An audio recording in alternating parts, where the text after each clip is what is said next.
to another edition of the Weekend Review with E.J. Borkart.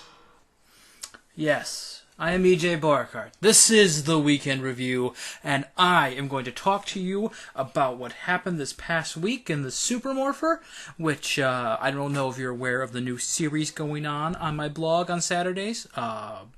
The Time Bubble interviews. If you missed my interview with Lieutenant Jacob from the Supermorpher, I highly recommend you go and check that out. It was very informative, very, very interesting. And then I'm going to go into a review, a summary of what has happened so far in my story, Beast Blades. And I'll give you a sneak preview of what's going to go on in next week's chapter of Beast Blades. So let's go ahead and get started.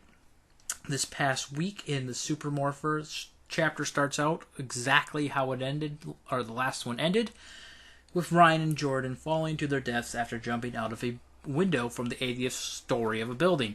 Can't get much more of an exciting start than that, really, can you?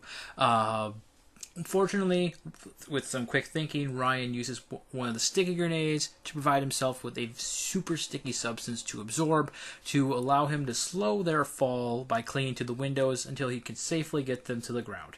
He then rushes Jordan to the police station and gets him into a position where he can overhear all the police reports that are going on about the locations of the gangs and what they're up to in the city, so he can direct Ryan to where the fighting is the fiercest, where the next closest fight, and where he's needed the most.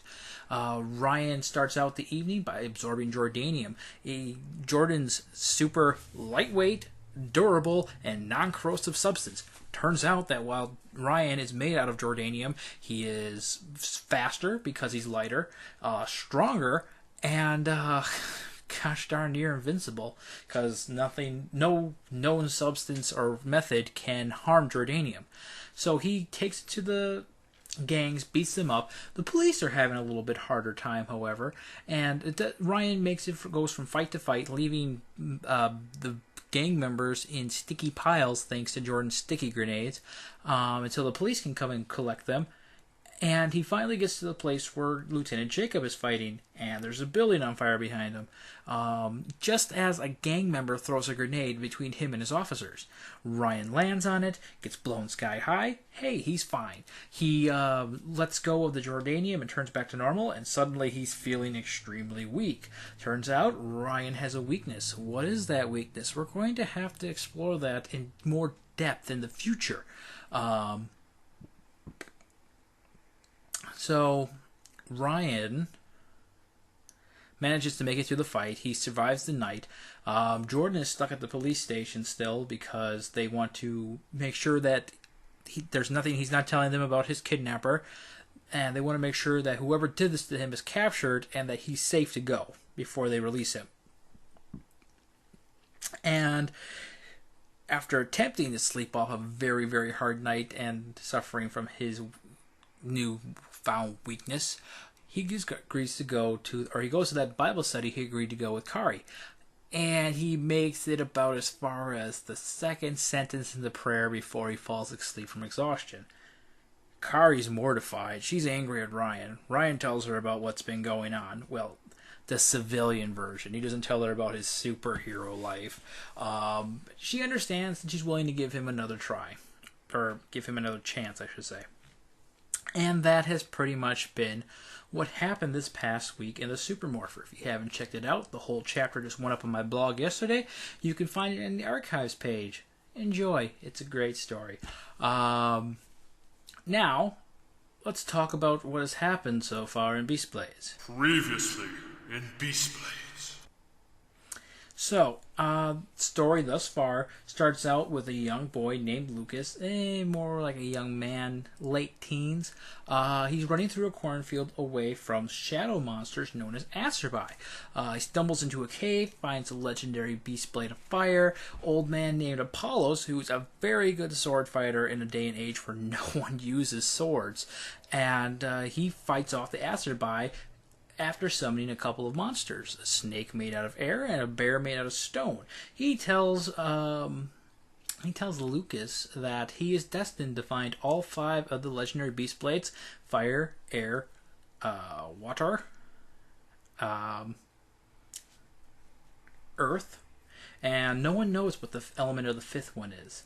But by gathering all 5 together, he will be the only one who can defeat Lord Geraldo, wielder of the Shadow Blade. So they set off together on a quest to find all 5 legendary beast blades. And Geraldo knows about this because one of the Acerbi escaped and told him about what's going on. He goes and he sends General Kane, one of his 4 great generals, to go against him. Fortunately, Apollos and Lucas are able to thwart his plans to stop them. A couple of times, they end up meeting a young girl named Terra, who, well, again, more of a girl in her early to late teens, young woman type of thing. She joins with them. They go to Sharon City, meet with a black market merchant named Malcolm, who is able to tell them the location of the next legendary beast blade that they need to find. He's able to do this because he has a scrying spell tattooed onto his body, or more like written on. The way magic works in this world is there's this there's this well with inky black substance in it that you take it out, you draw symbols, for each one representing a spell on your body. You touch the symbol later, the ink turns into a dust, you inhale the dust, and suddenly you can do whatever spell that symbol represented. It is a very consumable form of magic. You use it, it's gone. You can't bring more ink than what you have written on your human skin or your body. Any ink you try to bring with you just dissolves as soon as you're away from the well. So they go to the Carndale Valley, but unfortunately they were followed by Acerbi secretively, and so now Aldrich, the next general that Geraldo sends after them, knows where the black market is in the city. And fortunately, all the merchants manage to escape, but rebellion members are later captured because they don't know that they know, or that the bad guys know where they're going. Go to the Carndale Valley. General Aldrich shows himself to the children, doesn't tell them that he's General Aldrich, and tells them some half-truths about Apollos. This plants seeds of distrust in them. When they comes to a fight with Aldrich later, after they find a legendary beast blade of water, they don't trust Apollos, so they don't fight together as well as they can. As a result, Aldrich is able to steal the legendary beast blade of water and escape. They find out that Apollos was actually the last guardian of the Shadow Sanctuary, which means that it's his job to make sure that no one gets the Shadow Beast Blade that Geraldo got away with. It's his job to do so until he chooses a successor, which was going to be General Aldrich. He was training him to replace him. Aldrich thought that maybe it'd be a good idea to use the Shadow Beast Blade to protect the world. That it could be used to do good. And he convinced Geraldo, Apollos' son, to steal the Beast Blade, and together they can make the country a better place. Unfortunately, the Beast Blade corrupted Geraldo, is slowly making him think that humans are worthless, that the Acerbi are the only things that he can trust, and so they started down that dark and evil path. So they decided, oh, by the way, short after they go pursuing Aldrich to get the legendary Beast Blade of Water back, Lucas falls into the water, hits his head, gets washed away. No one sees him. They all think he's dead. He could be dead. Is he dead? He might be dead. I think he's dead. And they decide that, well, Lucas is dead, so let's go to the Fallens province and help the rebellion out because Terra won't stop talking about them. Unfortunately, Aldrich is sort of one of the best known bad guys in those world, so he has to go under a false name so that the rebellion doesn't try and kill him right away instead of letting him help. It doesn't take the rebellion too long to find out that he's actually General Aldrich. After some questioning and a lot of doubts, they decide to allow General Aldrich to live to help them, but he's going to be constantly watched. He leads the rebellion to their first great victory over General Elymas, the sorcerer general of Lord Aldrich. He has found a way to get around the whole you can only have as much many spells as fit on your skin rule, because he is able to find out that if you have scrolls made out of human skin, you can put symbols on on that skin, and it'll still stay, and you can still use that. Very evil man. I don't really like him too much. I might interview him though. Anyway, so yeah, they win their first victory against him, and he sends for reinforcements because most of his force was wiped out in that first attack. That's been pretty much what's happened in Beastblade so far, the very, very abridged and shorthand version. If you want to know more details about anything I just talked about, chapters 1 through 11, I believe, are up on my blog on the archives page. Go check them out anytime you want. So now for your sneak peek. Next week, you are going to get to see General Elimus's first real triumph over the rebellion, his first victory. And I think that's enough to make you want to come back and see what happens.